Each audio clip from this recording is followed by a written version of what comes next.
بسم اللہ الرحمن الرحیم الحمدللہ کفا وسلام علی عبادہ الذین اصطفى اما بعد اعوذ باللہ من الشیطان الرجیم بسم اللہ الرحمن الرحیم الف لام میم ذالک الکتاب لا ریب فیہ ھدی للمتقین الذین یؤمنون بالغیب ویقیمون الصلاة ومما رزقناهم ينفقون والذين يؤمنون بما أنزل إليك وما أنزل من قبلك وبالآخرة هم يوقنون أولئك على هدى من ربهم وأولئك هم المفلحون۔ اس سے پہلے کچھ وقت پہلے جو ہے ہم نے تفسیر قرآن کا سلسلہ شروع کیا تھا۔ تو رمضان سے پہلے جو ہے سورہ فاتحہ اور اخیر کی 10 صورتوں میں سے کچھ صورتوں کا ترجمہ اور اس کی مختصر تفسیر و تشریح ہمارے سامنے آئی تھی۔ اب انشاءاللہ ہم جو ہے سورہ بقرہ سے شروع کریں گے، ابتدا سے۔ سورہ بقرہ کی احادیث کے اندر نبی اکرم صلی اللہ علیہ وسلم نے بہت ساری فضیلتیں ذکر فرمائی۔ حضرت ابو ہریرہ رضی اللہ عنہ کی ایک روایت ہے کہ رسول اللہ صلی اللہ علیہ وسلم نے ارشاد فرمایا کہ جس گھر میں سورہ بقرہ کی تلاوت کی جاتی ہے اس گھر میں شیطان نہیں رہتے۔ اس لیے یہ صالحین کا، نیک لوگوں کا طریقہ رہا ہے کہ جب کبھی کوئی نیا گھر لیتے ہیں یا کسی نئے مکان میں رہنے جاتے ہیں، چاہے اپنا خود کا گھر ہو یا کرایہ کا مکان ہو، تو اس میں جو ہے جانے سے پہلے سب سے پہلے اس گھر میں سورہ بقرہ کی تلاوت کر لینی چاہیے، مکمل سورہ بقرہ۔ تو شیطان اور شیاطین وغیرہ جو ہے اس گھر سے نکل جاتے ہیں۔ یہ حدیث کے اندر اس کی فضیلت آئی۔ اسی طرح ایک روایت میں کہ آپ صلی اللہ علیہ وسلم نے فرمایا کہ جو شخص رات میں سونے سے پہلے سورہ بقرہ کی ابتدائی 4 آیت، یہاں تک وَبِالْآخِرَةِ هُمْ يُوقِنُونَ، جو پہلے صفحے پر یہ 4 آیت ہے، اور تیسرے پارے میں آیت الکرسی ہے، آیت الکرسی اور اس کے بعد کی 2 آیت، آیت الکرسی اور اس کے بعد کی 2 آیت، وہ 3 آیت ہے، اور اخیر کی 3 آیت ہے۔ سورہ بقرہ کے بالکل اخیر کی للہ ما فی السماوات کے اخیر کی 3 آیتیں ہیں۔ یہ کل ملا کر 10 آیتیں ہوتی ہیں۔ ابتدا کی 4 آیتیں، آیت الکرسی اور اس کے بعد کی 2 آیتیں، یہ 3 آیتیں، اور سورہ بقرہ کی بالکل اخیر کی 3 آیتیں۔ جو شخص رات کو سونے سے پہلے ان آیتوں کی تلاوت کرتا ہے تو اللہ تبارک و تعالی ہر بری چیز سے اس کی حفاظت فرماتا ہے۔ ہر ایسی چیز سے جس کو وہ ناپسند کرتا ہے، جس سے اس کو تکلیف پہنچ سکتی ہے، اس کی حفاظت فرماتا ہے۔ اور جو دن کی ابتدا میں، صبح کے وقت میں اس کی تلاوت کرتا ہے تو دن بھر اللہ تبارک و تعالی اس کو پہنچنے والی تکالیف اور مصیبتوں سے اس کی حفاظت فرماتی ہے۔ یہ 10 آیت۔ اسی طرح احادیث کے اندر سورہ بقرہ کی اور بھی فضیلتیں آئی ہیں۔ ایک حدیث پاک میں ہے سورۃ البقرۃ مائدۃ القرآن، کہ سورہ بقرہ قرآن کا دسترخوان ہے۔ یہ ایک مثال سے اللہ کے نبی صلی اللہ علیہ وسلم نے سمجھایا ہے۔ دسترخوان پر کیسا ہوتا ہے؟ جیسے پتیلوں کے اندر الگ الگ کھانے ہوتے ہیں، چاول ہے، سالن ہے، دال ہے، اور دسترخوان پر پتیلوں میں جتنی چیزیں، ان ساری چیزوں کو چن چن کر دسترخوان پر لایا جاتا ہے۔ تو اسی طرح پورے قرآن کریم میں جتنے مضامین ہیں، جتنی چیزوں کو اللہ پاک نے بیان کیا ہے، ان سب کے خلاصے کو سورہ بقرہ میں اللہ تبارک و تعالیٰ نے ذکر فرمایا۔ اس لیے اللہ کے نبی صلی اللہ علیہ وسلم نے فرمایا سورۃ البقرۃ مائدۃ القرآن، کہ سورہ بقرہ جو ہے یہ قرآن کا دسترخوان۔ اس طرح کی اور بھی فضیلتیں آئی ہیں۔ ترجمہ دیکھ لیتے ہیں۔ الف لام میم، بہت سی صورتوں کے شروع میں جو ہے اس طرح کے حروف ہیں، الف لام میم، الف لام را، الف لام میم را، حا میم، عین سین قاف۔ ان کو حروف مقطعات کہتے ہیں، ان کو حروف مقطعات کہتے ہیں۔ اور اس کے بارے میں جمہور مفسرین کی رائے یہ ہے کہ اس کا حقیقی معنی صرف اللہ تبارک و تعالیٰ کو معلوم ہے۔ اس لیے الف لام میم کا کوئی ترجمہ نہیں کرتا، الف لام میم، اس کے نیچے الف لام میم ہی لکھا جاتا ہے۔ بات سمجھ میں آ گئی؟ اس کو کہتے ہیں حروف مقطعات، کہ اس کا ترجمہ صرف اللہ ہی کو معلوم ہے اور کسی کو اس کا ترجمہ معلوم نہیں۔ ذالک الکتاب لا ریب فیہ ھدی للمتقین، یہ کتاب ہے جس میں کوئی شک نہیں، اور یہ تقوی اختیار کرنے والوں کے لیے ہدایت ہے. یعنی قرآن کریم کے بارے میں کہا ذالک الکتاب، یہ کتاب ہے لا ریب فی، اس کتاب میں کوئی شک و شبہ نہیں. یعنی آپ صلی اللہ علیہ وسلم پر جس طریقے سے وحی کے ذریعے اللہ تبارک و تعالیٰ نے قرآن کو نازل فرمایا، آپ صلی اللہ علیہ وسلم نے بعینی اس کو یاد کر کے صحابہ کرام کے واسطے سے پوری امت تک پہنچایا. اب ہم تک جو قرآن کریم پہنچا ہے اس میں ادنا ذرہ برابر بھی کوئی شک و شبہ نہیں. سورہ حجر میں 15ویں سورت ہے، اس میں اللہ تبارک و تعالیٰ نے فرمایا انا نحن نزلنا الذکر و انا لہ لحافظون، کہ ہم نے قرآن کریم کو نازل کیا اور ہم ہی اس کی حفاظت کرنے والے ہیں. تو جس کی حفاظت اللہ تبارک و تعالیٰ کرنے والے، اس کے اندر کوئی کمی زیادتی ہو سکتی نہیں. اسی طرح سورہ حامیم سجدہ 41ویں سورت ہے، اس میں ایک آیت ہے لا یأتیہ الباطل من بین یدیہ ولا من خلفہ، کہ قرآن میں نہ آگے سے کوئی باطل یعنی غلط بات داخل ہو سکتی ہے نہ پیچھے سے. یہ ایک محاورہ ہے کہ آگے پیچھے سے قرآن میں کوئی باطل چیز، کوئی غلط چیز داخل ہو سکتی. اس لیے جب سے قرآن کریم نازل ہوا اس وقت سے لے کر آج تک جس کسی نے اس میں کوئی کمی زیادتی یا ترمیم کرنے کی یا اپنی طرف سے کچھ بڑھانے کی کوشش کی، وہ ناکام ہو گیا، اور قرآن کریم کے اندر کوئی کمی زیادتی ہوئی. آپ صلی اللہ علیہ وسلم قرآن کریم کے سب سے پہلے حافظ ہیں. آپ پر جو آیت کریمہ نازل ہوتی تھی وحی کے ذریعے آپ اس کو یاد کر لیتے. پھر ہر رمضان میں جو ہے حضرت جبریل علیہ السلام کے ساتھ ایک مرتبہ آپ اس کا دور کرتے تھے. اور جس سال آپ صلی اللہ علیہ وسلم کی وفات ہوئی، انتقال ہوا، اس کے پہلے آپ نے حضرت جبریل علیہ السلام کے ساتھ 2 مرتبہ اس کا دور فرمایا. تو حفاظت کا ایک ذریعہ تو یہ تھا کہ آپ خود اس کو حفظ کرتے تھے اور صحابہ بھی جو ہے شوق سے اس کو یاد کرتے تھے اور ایک دوسرے کو سناتے تھے. یہ ایک طریقہ تھا. دوسرا طریقہ یہ تھا کہ آپ صلی اللہ علیہ وسلم صحابہ سے باقاعدہ اس کو لکھایا کرتے تھے. اس لیے آپ صلی اللہ علیہ وسلم کے زمانے میں کاتبین وحی یعنی قرآن کریم کو لکھنے والے بہت سارے صحابہ تھے، جس میں حضرت زید ابن ثابت رضی اللہ عنہ ہے، خلفائے راشدین حضرت ابوبکر صدیق، حضرت عمر، حضرت عثمان، حضرت علی رضی اللہ عنہم ہے، حضرت ابی ابن کعب رضی اللہ عنہ ہے، حضرت امیر معاویہ رضی اللہ عنہ ہے. یہ ایسے لوگ ہیں جو اکثر و بیشتر جو قرآن کریم کو لکھا کرتے تھے. تو یہ حفظ بھی یاد کرتے تھے اور پھر اس کو لکھتے بھی تھے. اس کے بعد آپ صلی اللہ علیہ وسلم اس دنیا سے تشریف لے گئے. حضرت ابوبکر رضی اللہ عنہ کا زمانہ آیا، جنگ یمامہ کے اندر حفاظ کی ایک بڑی تعداد شہید ہو گئی. تو حضرت عمر فاروق رضی اللہ عنہ کی رائے پر حضرت ابوبکر رضی اللہ عنہ نے قرآن کریم کو جمع فرمایا. پہلی مرتبہ یہ جمع ہوا. پھر حضرت عثمان غنی رضی اللہ عنہ کے زمانے میں قرآن کریم کو جمع کیا گیا اور پھر اس کے نسخے جو ہے پورے عالم کے اندر پھیلا دیے گئے. پھر اس کے بعد اس پر زبر زیر پیش لگائے گئے، پھر نقطے وغیرہ لگائے گئے.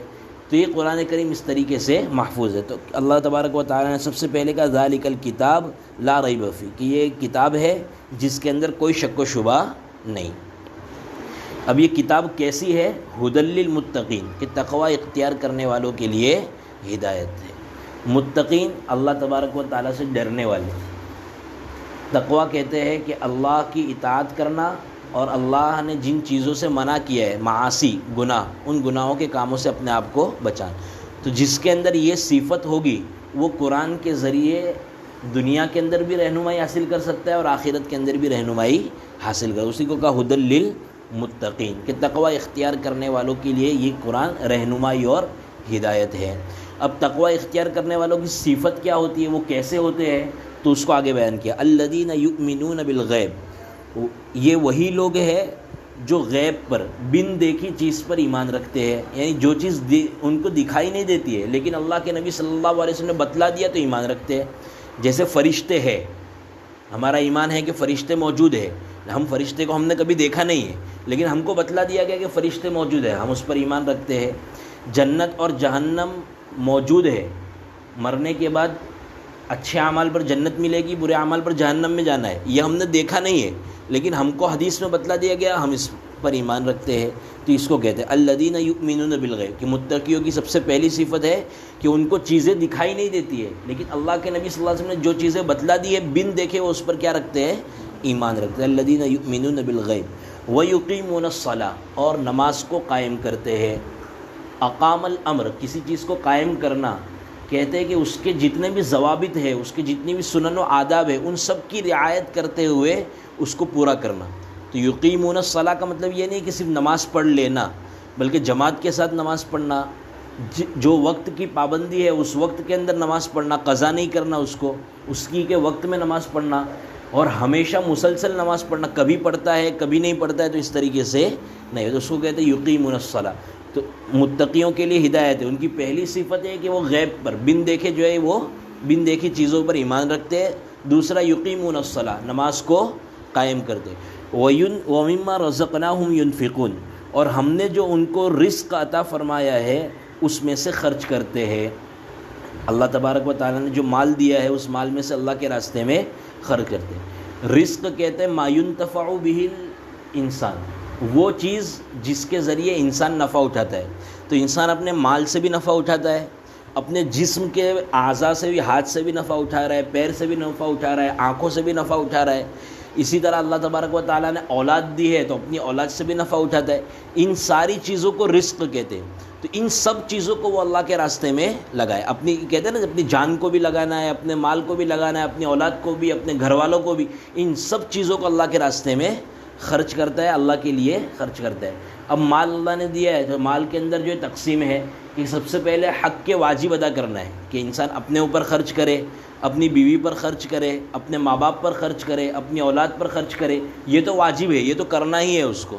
اس کے علاوہ بھی اللہ نے مزید مال دیا ہے، زیادہ مقدار میں مال دیا ہے، تو پھر اپنے پڑوسی کا خیال رکھنا ہے، اپنے رشتہ داروں کا خیال رکھنا ہے، پھر زکوٰۃ تو ادا کرنا ہی ہے، فرض ہے، نفلی صدقات کرنا ہے اللہ کے راستے میں، مساجد میں، مدارس میں، خانقاہوں میں، مراکز میں، تبلیغی مرکزوں میں، ہر جگہ پر جو اللہ کے راستے میں اس کو خرچ کرتے۔ تو یہ تین صفتیں بیان کی۔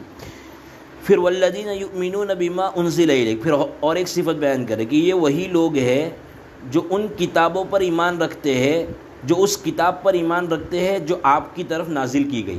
والذین یؤمنون بما انزل الیک، اور یہ وہی لوگ ہیں جو اس کتاب پر ایمان رکھتے ہیں جو آپ کی طرف مطلب نبی اکرم صلی اللہ علیہ وسلم کی طرف نازل، اور وہ کون سی کتاب ہے؟ قرآن کریم۔ تو قرآن کریم پر ایمان رکھتے ہیں۔ وما انزل من قبلک، اور ان کتابوں پر بھی ایمان رکھتے ہیں جو آپ سے پہلے نبیوں پر نازل کی گئی۔ آپ صلی اللہ علیہ وسلم سے پہلے جو انبیاء کرام آئے ان کے اوپر بھی بہت ساری کتابیں نازل کی گئی، اس میں سے 4 مشہور کتابیں: قرآن کریم آپ صلی اللہ علیہ وسلم پر نازل کیا گیا، انجیل حضرت عیسیٰ علیہ السلام پر نازل کی گئی، تورات حضرت موسیٰ علیہ السلام پر نازل کی گئی، اور زبور حضرت داؤد علیہ السلام پر نازل کی۔ اس کے علاوہ چند صحیفے، چھوٹی چھوٹی کتابیں جو ہے متعدد صحابہ پر، اس کی مفسرین نے الگ الگ تعداد ذکر کی۔ کسی نے مشہور قول یہ ہے کہ 104 کتابیں نازل کی گئی۔ کل کتنی کتابیں نازل کی گئی؟ 104۔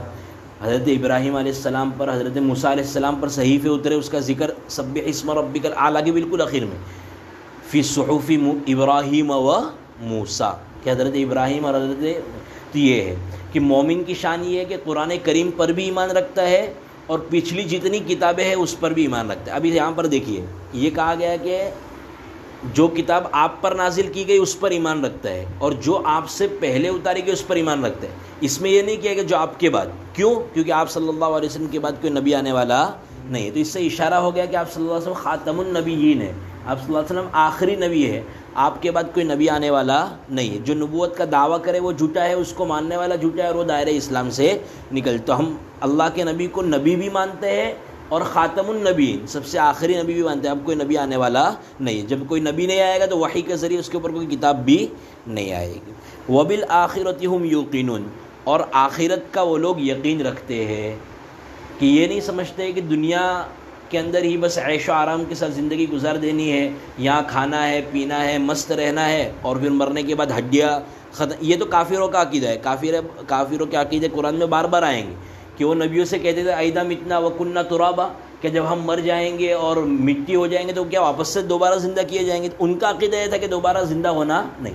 ہمارا عقیدہ ہے کہ مرنے کے بعد ہم کو اللہ کے سامنے جانا ہے، اور ہم تو کیا عقیدہ رکھتے ہیں کہ یہ تو عارضی زندگی ہے، دنیا کے اندر تو ہم مسافر ہے، اصل تو ہماری زندگی کون سی ہے؟ آخرت۔ تو وَهُمْ بِالْآخِرَةِ هُمْ وَبِالْآخِرَةِ هُمْ یوقنون، کہ آخرت کا وہ لوگ کیا رکھتے ہیں؟ پکا یقین رکھتے ہیں۔ یہ صفت بیان کی۔ اب یہ لوگ کون ہیں؟ اس پر انعام کیا ملے گا؟ تو کہا اولئک علی ھدی من ربہم، یہی لوگ ہیں جو اپنے رب کی طرف سے ہدایت پر ہے، واولئک ھم المفلحون، اور یہی لوگ کامیابی پانے والے ہیں۔ عربی زبان میں کامیابی کے لیے بہت سارے الفاظ استعمال ہوتے ہیں، فلاح، فوز، اور بھی بہت سارے الفاظ۔ لیکن فلاح جو ہے ایسی کامیابی کو کہتے ہیں کہ جس کے اندر کسی طرح کی کوئی کمی نہ ہو، ناکامی کا کوئی شک و شبہ بھی اس میں نہ ہو، اس کو کہتے ہیں فلاح پا گیا۔ اس لیے اذان میں بھی کہتے ہیں نا حی علی الصلاۃ، آئیے نماز کی طرف، حی علی الفلاح، آئیے کامیابی کی طرف۔ تو فلاح ایسی کامیابی کو کہتے ہیں جس کے اندر کامیابی ہی کامیابی ہو، نقصان کا، کمی کا، ناکامی کا کوئی شک و شبہ اس میں نہ ہو۔ تو ایسے لوگوں کے بارے میں کہا اولئک ھم المفلحون، کہ یہی لوگ ہیں جو کامیاب ہونے والے ہیں۔ تو اس 5 آیتوں کے اندر جو ہے پہلی بات تو یہ ذکر کی کہ قرآن کریم جو اللہ نے نازل کیا اس کے اندر کوئی شک و شبہ نہیں۔ پھر قرآن کا کیا فائدہ ہے؟ تو مومنین کے لیے متقین کے لیے رہنمائی کرنے والا ہے۔ متقین کی کیا صفت ہے؟ تو ان صفت کو بیان کیا کہ بن دیکھی چیزوں پر ایمان رکھتے ہیں، نماز قائم کرتے ہیں، اور جو مال اللہ نے جو رزق عطا فرمایا ہے اس میں سے خرچ کرتے ہیں۔ پھر کہا کہ قرآن کریم پر ایمان رکھتے ہیں اور پچھلی کتابوں پر ایمان رکھتے ہیں اور آخرت کا پورا یقین رکھتے ہیں۔ اس کا فائدہ کیا ہوگا؟ کہ اس کا فائدہ یہ ہوگا کہ یہ لوگ اللہ کی طرف سے رہنمائی پانے والے شمار ہوں گے اور اللہ کی طرف سے ان کو کامیابی کا انعام دیا جائے گا۔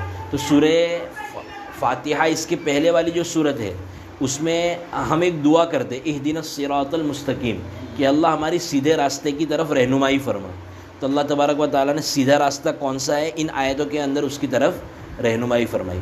اب آگے کی آیتوں کے اندر جو ہے چند آیتوں میں کفار کا ذکر ہے، پھر اس کے بعد چند آیتوں کے اندر منافقین کا ذکر۔ اللہ تبارک و تعالیٰ نفاق سے، کفر و شرک سے ہماری حفاظت فرمائے، اور اس میں جو متقیوں کی صفت بیان کی گئی ہے ان وہ اوصاف ہمارے اندر بھی پیدا فرمائے، اور قرآن کریم سے رہنمائی کی ہم سب کو توفیق نصیب فرمائے۔ جو کہا گیا سنا گیا اس پر اللہ تبارک و تعالیٰ مجھے بھی اور ہم سب کو عمل کرنے کی توفیق عطا فرمائے۔ آمین وآخر دعوانا الحمدللہ رب العالمین۔ صدق اللہ۔ اتوار کو انشاءاللہ جو ہے ظہر بعد قرآن کی تفسیر 10 ہے اپنا 5-10 کی اثر ہے۔